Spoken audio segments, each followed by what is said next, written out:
أعوذ بالله من الشيطان الرجيم بسم الله الرحمن الرحيم الحمد لله رب العالمين وصلى الله على سيدنا محمد وآله الطيبين الطاهرين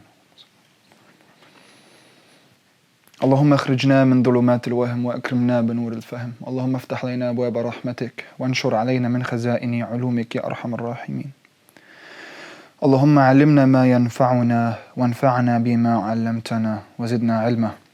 Assalamu alaikum wa rahmatullahi wa barakatuh. After the Battle of Uhud, many events took place. Some of these events were great, some of them very sorrowful.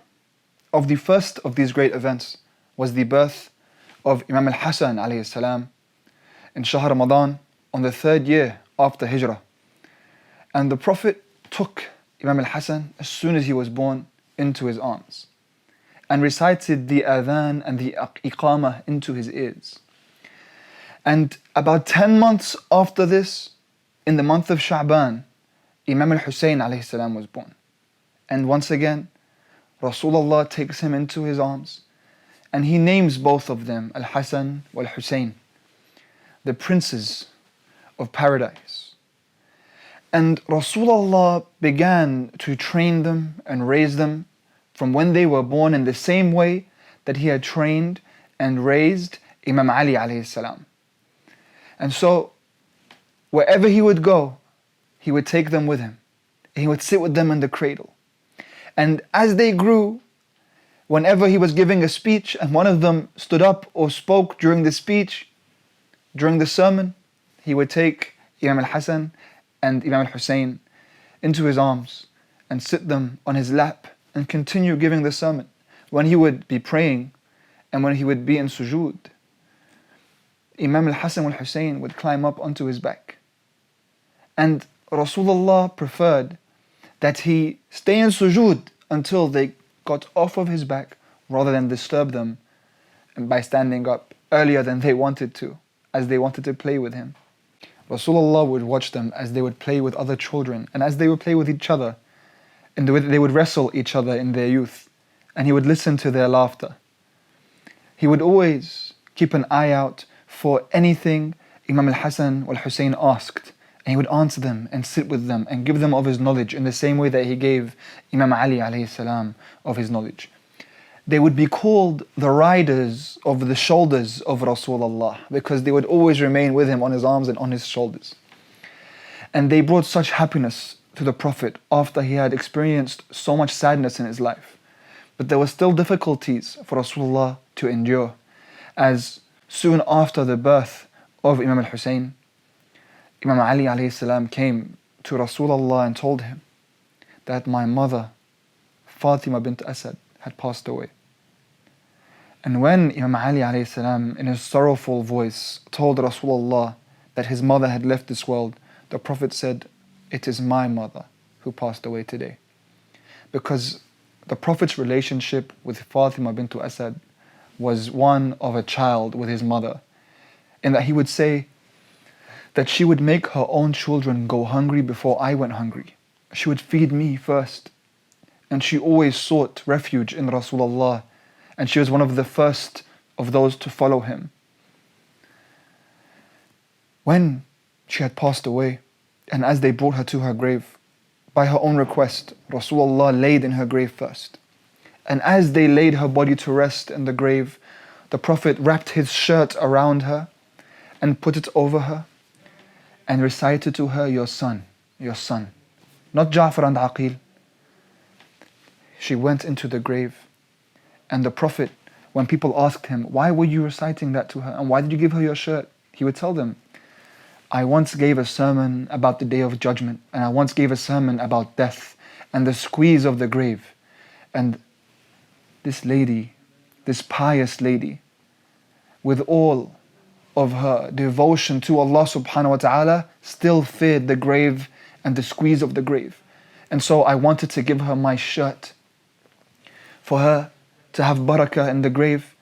And I told her at the end, your son, so she knows what to answer the angels when they ask her about who her imam is. Now, this is something that we have to really consider, that someone like Fatima bint Assad, someone who the Kaaba opened for, and she stayed in the Kaaba for 3 days as she gave birth, feared the grave and feared the squeeze of the grave. What so for our condition? After the dust had settled from the Battle of Uhud, the Muslims now were of greater number and of greater reputation. Their name had begun to proliferate throughout the Arabian Peninsula.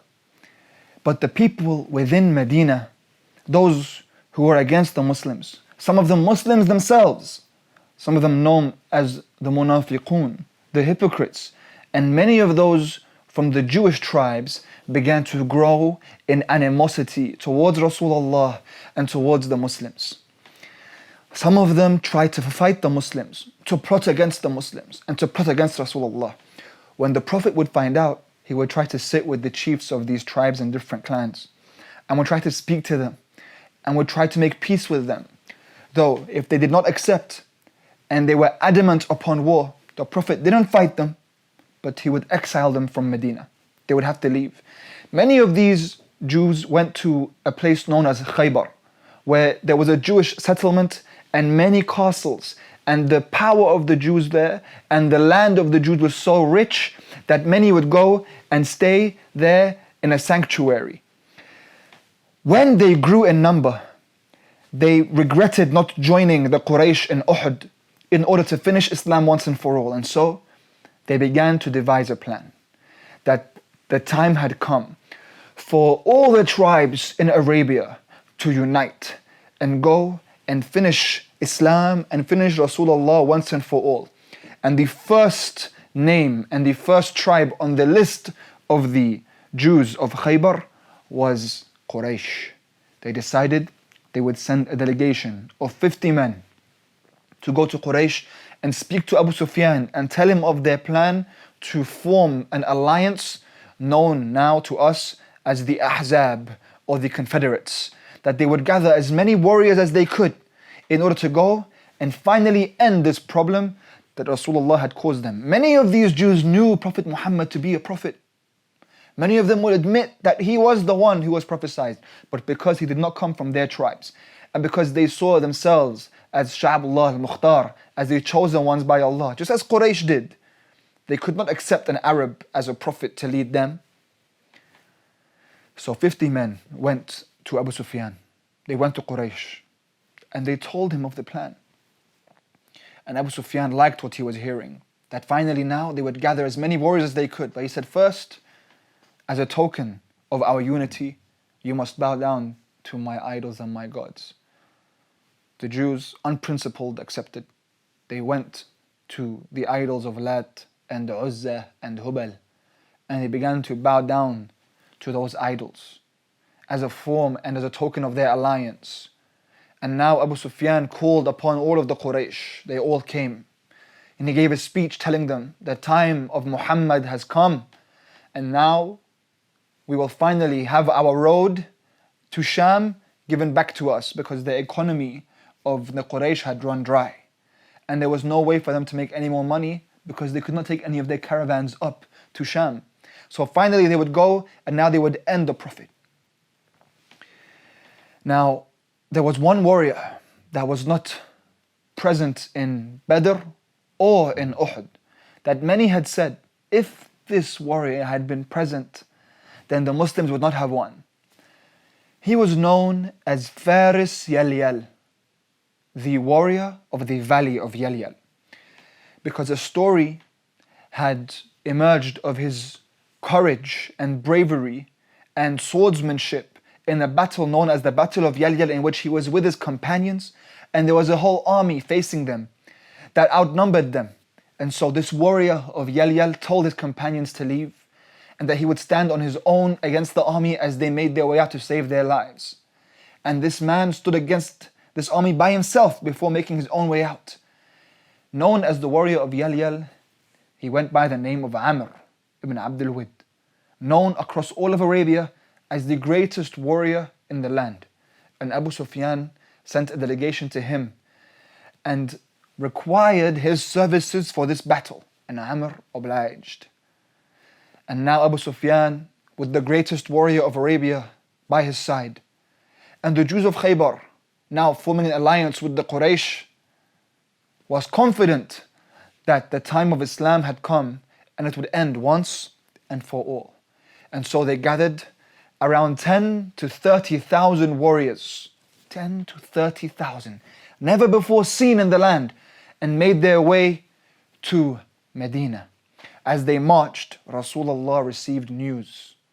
Jibreel had informed him what was happening, that thousands of warriors were coming to Medina to attack the Muslims and not leave one life behind. No one was to be spared. They had 2,000 horses in their ranks. The Muslims were only 1,500 Muslims at this time. The horses on their own, if they were to go into Medina, would defeat the army of the Muslims. The Prophet had a plan. He gathered the Muhajirin and the Ansar, and he told them both, this time not asking them to leave Medina or not. He was going to stay in Medina this time, but this time telling them of his plan. He said to them, the Quraysh have formed an alliance with the Jews of Khaybar and the Jews of the Arabian Peninsula. There were only a small tribe of Jews left within Medina that had a treaty with the Muslims, and they were the ones who remained at peace with them. They had formed an alliance and they were coming in their thousands to kill us. But what we will do to defend ourselves is we are going to dig a trench, a khandaq, a trench around the entire village that will be 4 meters deep and 5 meters wide, so that any warrior, if they tried to jump over with the horse, they could not, and if they did and fell into the trench, it would take a very long time for them to make their way back up, and they wouldn't make their way back up with the horse. We have about 3 weeks in order to dig this trench. As he is speaking, Salman stood up. He said, Ya Rasulullah, this is what the Persians, the Furus, did whenever there was a battle ensuing and the warriors would come to our lands. This is the tactic they would use in order to protect themselves and defend against the impending attack. When the Muslims heard Salman was speaking like this about the Furus, because the Furus, they had a reputation at the time of a great nation and a great kingdom, then they felt that this was a great plan. And they began to go behind Rasulullah, and the morale was lifted, and Rasulullah needed this. So the Prophet said, we'll devise a plan and give everyone a different section, and we'll have to work day and night and work together in order to make this trench happen in this very short amount of time, to dig it around the entire village before the Confederates arrive. So he said, this group of 10 and 20 men will take this side, and this group of 10 and 20 men will take this side. And then this is the first time he mentions the word Shia. He said, here will be Ali wa Shi'atih. This area is designated for Ali ibn Abi Talib and his Shia. And of them was Ammar ibn Yasir and Abu Dhar and Miqdad. Salman was of them, but he had his own special place because of his broad shoulders and broad chest. He was a very strong man that was given his own area. And he would dig day and night and say there is no life like the life of the Akhirah. Remembering what this is for. Remembering he's working for Rasulullah, and remember he's working fi sabilillah.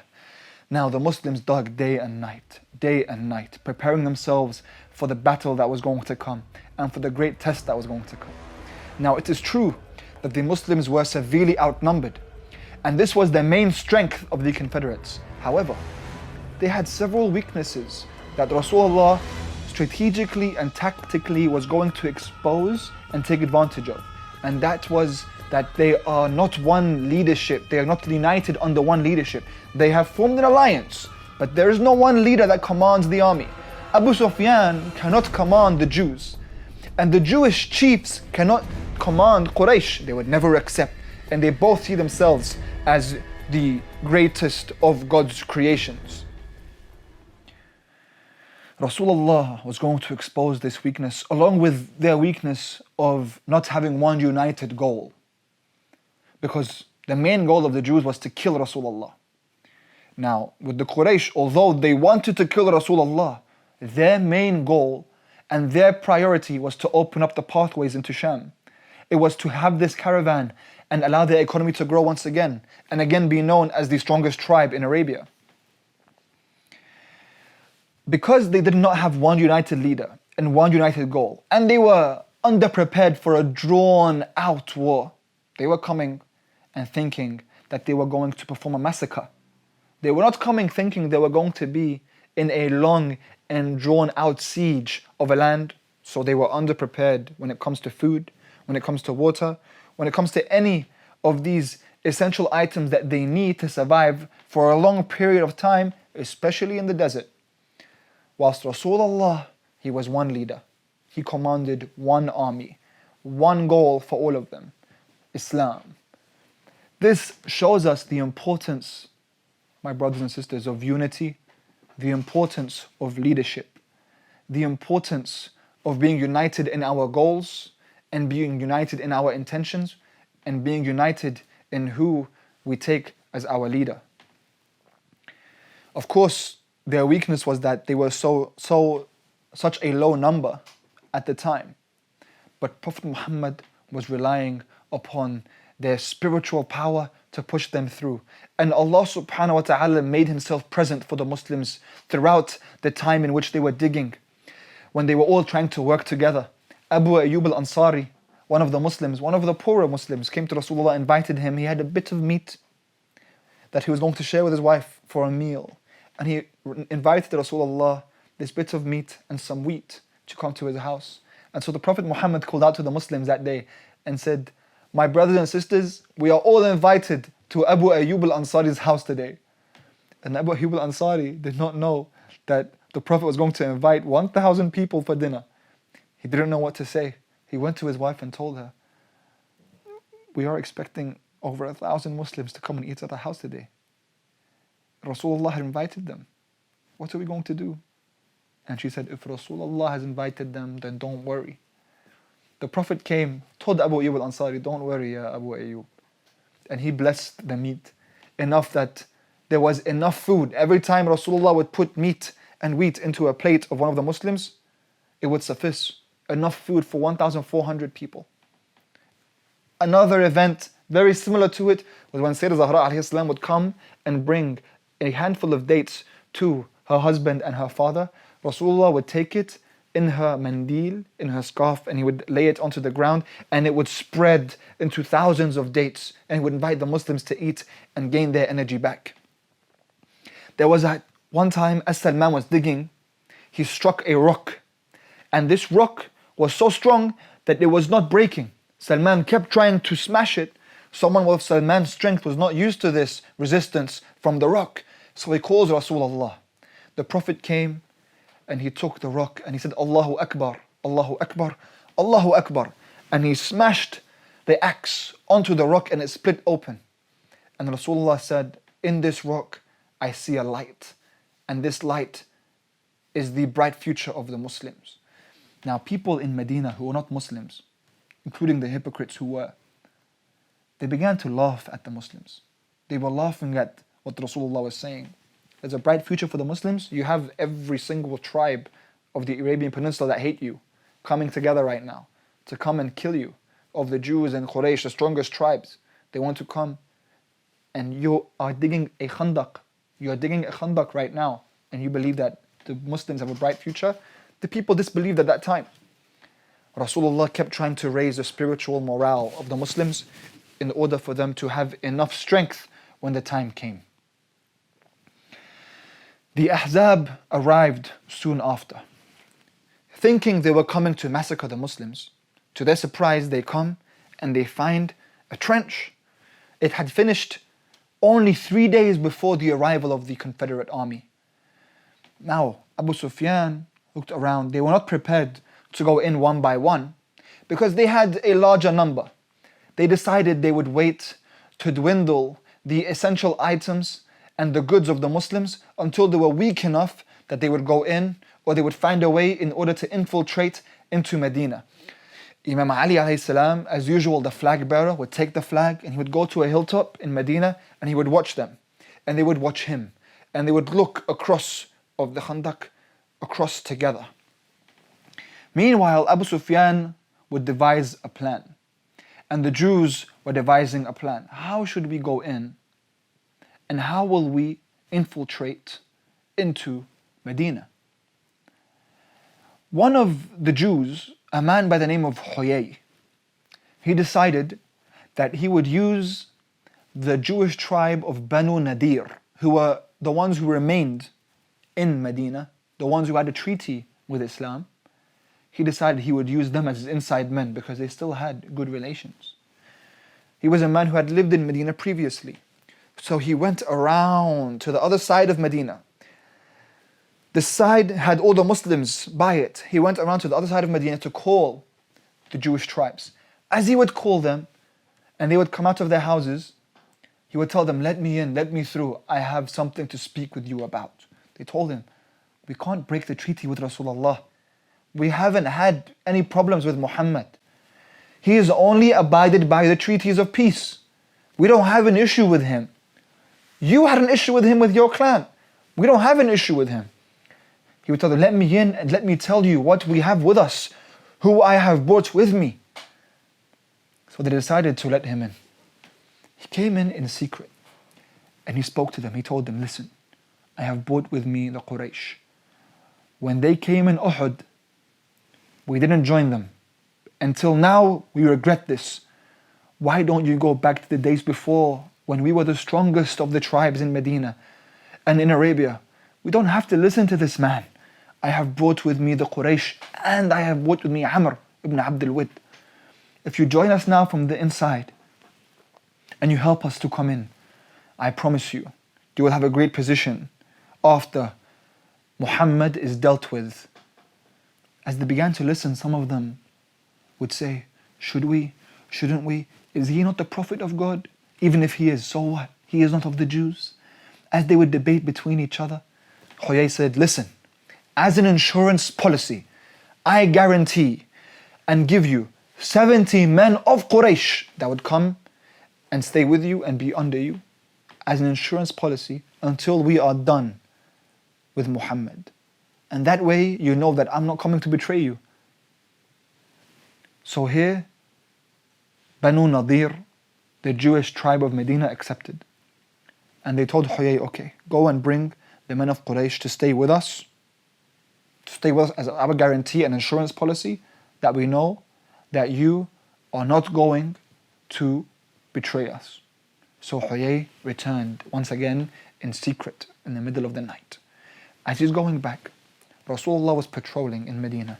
He sees a group of Muslims gathered in the middle of the night around a strange man. Prophet Muhammad comes near.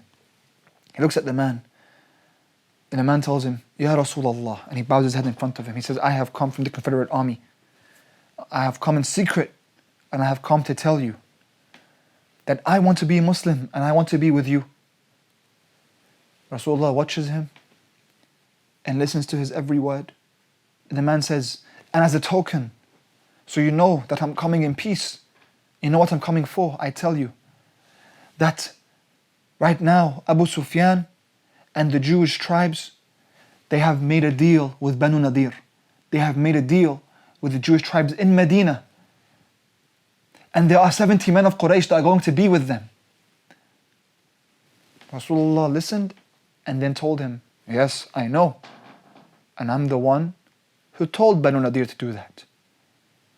Everyone was surprised. What? This has not been told to us. This was not part of the plan. What's Rasulullah speaking about? Now the man was surprised too. He thought he was coming with news, especially the fact that he had come as a double spy, as a spy for Quraysh and for the Jews. This time, he had doubt within his heart that the Banu Nadir were actually working with Rasulullah. So he went back. He went back in the middle of the night to Quraysh and to the Jewish tribes. He went to Abu Sufyan and told him, Ya Abu Sufyan, Rasulullah knows about Banu Nadir. And he said that he is the one who requested that Banu Nadir have 70 men. Abu Sufyan was also surprised by this news. So he went to confirm. He went to the Jews. He went to find out, is it true that the Jews had requested 70 men of my men? Because he had not agreed to such a thing. And then he found out that yes, this was true. Of course, Rasulullah had not been the one to tell them, but he had realized that he had been betrayed. And he had stopped it right there in order to confuse this double spy. The one who was trying to trick Rasulullah was then tricked. So Rasulullah told one of the Muslims, Sa'ad ibn Ma'ath, he told Sa'ad, go check on Banu Nadir. Go check and see, have they actually betrayed us this way? So Sa'ad went to confirm the betrayal. As he approached, the Banu Nadir were there, thinking that the Quraysh were on their way and that the Jews were on their way. And then so they had built a fortress around them, and they began to swear and pelt Sa'ad ibn Ma'adh, swear at him and throw arrows or rocks towards his path. Sa'ad was surprised and said, this is a terrible thing that you have done, and your day will come with them. He returned, hurt by what has happened. Rasulullah was also now hurt by what has happened. In the time that he needed unity most, he was hurt that now he had a problem from within Medina. The trench was keeping them safe for several weeks now. Several weeks had passed, and the trench was keeping them safe from the Confederates. But how is he going to keep the Muslims safe from people within Medina? Now the women and children could not sleep the night because they felt they would be attacked at any time. The food began to run scarce. Slowly, the Muslims began to run out of food and out of water. Some of them now became scared.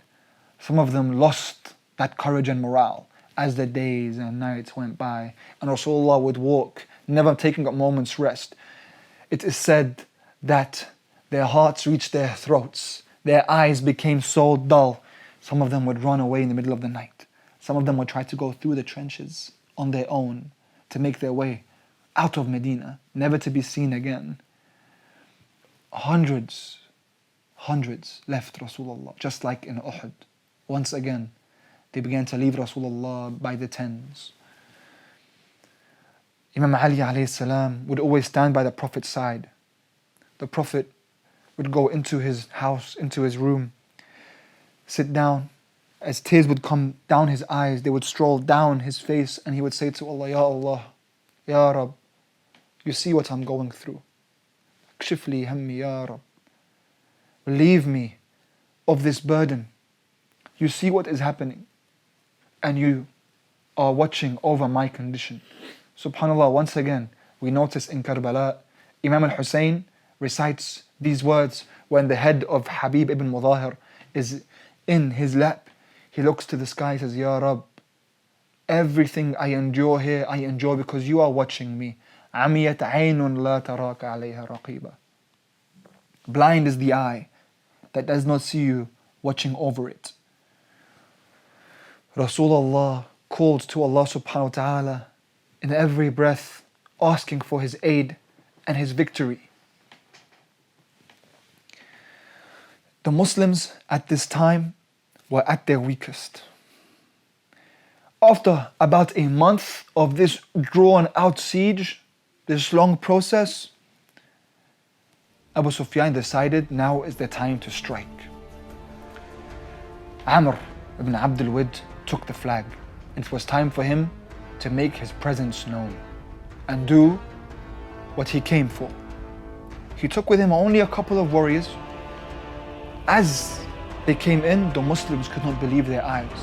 A man of this bravery to come in against all of us. And he would come in with his flag and his sword and his warriors behind him, smiling, and come closer and closer. Rasulullah stood in his way. As Amr was approaching, Rasulullah stood from across him. Amr stopped and Rasulullah stood. And Amr began to shout towards the Prophet, you say you are Rasulullah, and you say those with you, if they die, they go to heaven. So I say to you, which one of you wants to go to heaven? And he would laugh. He says, these are the Muslims. These are the people who defeated the Quraysh in Badr and Uhud. He would notice their cowardice. Rasulullah stood with all the Muslims behind him. And as Amr would throw his taunts towards the Prophet, Rasulullah turned around and he says, Man li Amr? Who will go and fight Amr? Who is prepared to risk their lives? No one stands up except Amir al-Mu'mineen alayhi salam. Imam Ali stands and says, Ana lahu, ya Nabi Allah. Amr is for me, and I am for him. The Prophet says, Ya Ali, sit down. You've always been the one to go and fight. Sit down here. And Rasulullah does this for a reason. Because no one can say afterwards in history that Imam Ali alayhi salam was always the first one to rush into battle, and that's why he was always the hero of all the battles and all wars. No. Rasulullah would give an opportunity to all of these Muslims and all of these people, so that people would see in history that it was only Ali that was courageous enough to go and defend Islam and risk his life in the process. Of course, Imam Ali alayhi salam sits down straight away. Prophet Muhammad asks once again, Man li Amr? Again, no one stands up. Imam Ali stands up again. Ana lahu ya Rasulullah. So the Prophet says, Anta lahu ya Ali. He brings him forward. He kisses him. Then he takes his helmet and he puts it onto Ali's head. And he gives Imam Ali alayhi salam the Dhul Fiqar. And so Ali bin Abi Talib approaches Amr and looks at him in the eyes. And before Amr, with his towering presence, could question who Imam Ali is, Amir al-Mu'mineen looks at him and says, Who are you? This has never been asked to Amr before. He is the most famous warrior in Arabia. He looks at him, bewildered, and says, I am Amr ibn Abdul Wid. And who are you? So he says, Ana Ali ibn Abi Talib. He says, your father is Abu Talib. He was a friend of mine many years ago. Go back, son of Abu Talib. I don't want to hurt you. And the Imam smirks and says, but I want to hurt you. So Amr sees the audacity of this young man, only about 28 years old, challenging the warrior of Yalya. They draw swords and rush towards each other, and they begin to fight. And the sand around their feet begins to rise. And so, as the Confederates watch, finally, Ali, the one who had been killing all of our people, is going to get what he deserves. They see no one can stand in the way of Amr, even Ali. As the sand begins to rise, they no longer see what's happening in the middle of the sand. The Muslims likewise are watching from their side, and they see movement, but they can't see who is winning. Meanwhile, Imam Ali alayhi salam is fighting with Amr, and Amr strikes the sword onto Imam Ali's helmet. It cuts through, and the blood begins to drip from Imam Ali's forehead. The Imam gets out of the way and keeps fighting until he swipes at the legs of Amr. And so Amr bends over and Imam Ali strikes him down for the final strike. Amr falls onto the ground. Now, without any legs to stand on, the Imam has won this battle, not yet known to those watching. Assadullah, the lion of God, approaches Amr to deal him the final blow. As he raises his sword, Amr says hurtful words to the Imam and spits at him. When Amr spits at Imam Ali, the Imam stops and puts his sword down and begins to walk. And now the Muslims, they see Imam Ali alayhi salam and his figure walking around in the middle of the sand, confused. Then they hear Allahu Akbar, and they see Imam Ali alayhi salam emerge from the sand. All the Muslims begin to scream Allahu Akbar. Rasulullah begins to scream Allahu Akbar. The Confederates are in complete shock. Imam Ali alayhi salam runs towards those warriors that came with Amr and kills them too. And as he makes his way back, as he is covered in this blood of his forehead, and after killing Amr, he comes back, Rasulullah sees Imam Ali alayhi salam and his heroics, and he says, the strike of Ali on the day of Khandaq is equal to the worship of both the jinn and mankind. He comes and Rasulullah says, Ya Ali, as the Muslims are celebrating, Ali, why were you walking? He says, I walked, Ya Rasulullah, because when I came to give him his final blow, he spat at me. And so I became angry. And I am the lion of Allah. I am not the lion of myself. So I dropped my sword to his astonishment. And I walked until I became calm and tranquil. And then I killed him for Allah. And this is truly the lion of God. And this was the turning point for Islam. And this is why Rasulullah says, Al-an naghzuhum wa la yaghzunana. It is now us who pursue them. It is not they who pursue us anymore. It is not they who hunt us anymore. Why, Ya Rasulullah? Because in Badr, they came to kill us. In Uhud, they came to kill us. All this time, all of these tribes around didn't do anything, didn't listen to me, even when they knew I spoke truth because of Quraysh. Now, they gathered all that they could. Thousands of warriors, all of these thousands of horses, everything they could find. And the Faris of Yalyal, and Ali returned them all. There is no other option for Quraysh. Al-an naghzuhum wa la yaghzunana. Now we go after them. No longer do they come after us. Likewise, Imam Ali alayhi salam took his flag and took warriors with him to go and deal with the Jewish tribe who had betrayed them in Medina. Soon after this, Rasulullah goes into his house and once again prays to Allah subhanahu wa ta'ala. He goes in on a Wednesday. He comes out on a Saturday. 4 days Rasulullah was praying. A sandstorm emerges in Medina. Outside of Medina where the Confederates are, those who were confused as what to do now. No one's prepared to go into Medina on their own anymore.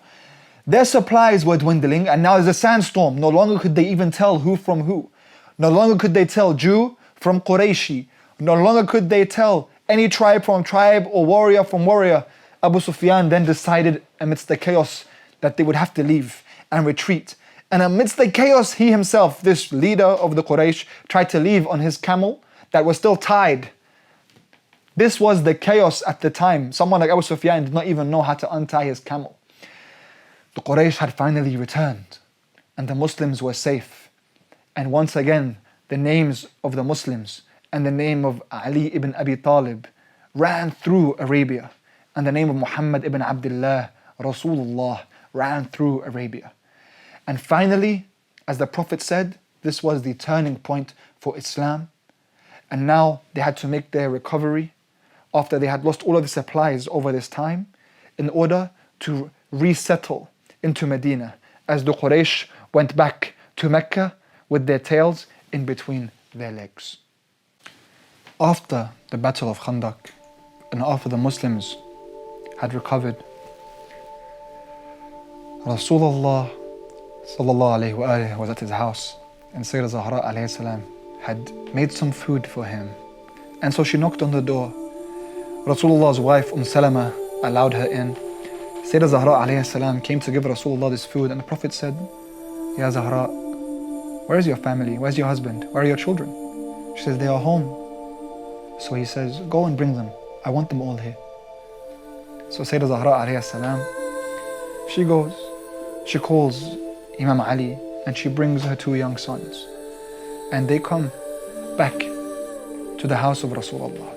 As they came to sit, Rasulullah brought the food and sat down and told Imam Ali alayhi salam to sit down by his right side. He brought Imam al-Hasan and put him by his left side.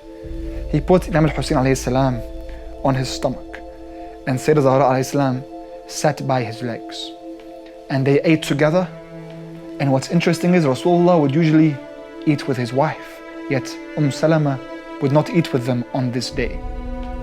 As they all sat down and ate, Rasulullah grabbed a cloak, grabbed a kisa, and put it on top of them, covering all of them. At this moment, Rasulullah begins to say to all of them, as he recites to Allah subhanahu wa ta'ala, إني سلم لمن سالمكم وحرب لمن حاربكم. I am at peace, whoever is at peace with you.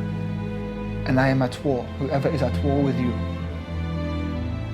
He tells Allah subhanahu wa ta'ala, Ya Allah, I love who loves them. And I am an enemy who is an enemy of them. Here Jibreel descends onto Rasulullah. He says, Ya Rasulullah, can I join you under the cloak? Rasulullah says, yes Jibreel, you are of us. Join us under the cloak. Jibreel joins them. And here, Salama, as she sees this, she asks Prophet Muhammad, Ya Rasulullah, may I join you under the cloak? Am I one of them? And Rasulullah says, Ya Salama, you are good. You are good. And that's all he says. He doesn't let her come in under the cloak. This is a very special event. This was the Ahlul Bayt. And the famous verse was then revealed. The verse, the revelation, Allah subhanahu wa ta'ala sends the revelation down to Rasulullah. إِنَّمَا يُرِيدُ اللَّهُ لِيُذْهِبَ عَنْكُمُ الرِّجْسَ أَهْلَ الْبَيْتِ وَيُطَهِّرَكُمْ تَطْهِيرًا. Allah subhanahu wa ta'ala has removed any blemish from you, O Ahlul Bayt, and He has purified you a thorough purification. This Ahlul Bayt were those under the cloak. And so when Rasulullah later on, when he gives us the report of Thaqalain, one of the most famous reports, the most famous narrations of Thaqalain, when he says, I leave behind two weighty things, Kitabullah, the book of Allah, the Quran, wa itrati ahli bayti, and I leave behind my progeny, my Ahlul Bayt. And of course, his progeny came from Sayyidah Fatima alayhi salam. He had no other progeny. So Rasulullah tells us, I leave behind the Quran and the Ahlul Bayt. They will both never separate until they meet me at the pond of Kawthar. If you want to be guided, you come to these two weighty things, the Thaqalain. Never did any wife or any other person claim to be from the Ahlul Bayt. They never used it in any time of war. They never claimed it because it was clear.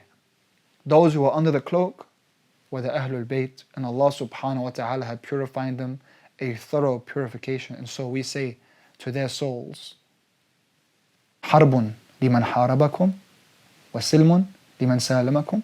We are at peace who you are at peace with, and we are at war with whoever you are at war with.